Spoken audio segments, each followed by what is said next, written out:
À vrai dire, le grain de blé ne doit pas mourir, sinon rien ne se passerait.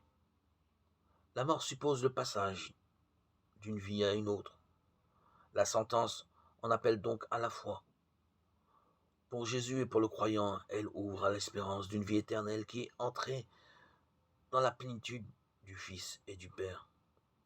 De la relative passivité du service, le serviteur est conduit en y participant à la liberté du Fils à l'égard du Père. Le Fils ne peut vouloir la mort de personne, il consent la sienne comme prix de l'abandon filial du disciple serviteur. La mort est le prix qu'il verse à la vie éternelle, anticipée dans le temps et l'espace. Le cosmos, l'univers devient grâce à sa mort un univers permanent de filiation en vue de la résurrection des corps.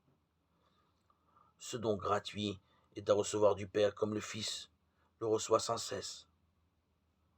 Au Père est ainsi confié le soin d'honorer les serviteurs du Fils.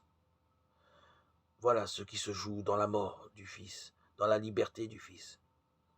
Il s'agit de laisser le Père se conduire envers les serviteurs croyants comme il le veut, dans et pour son honneur de Père.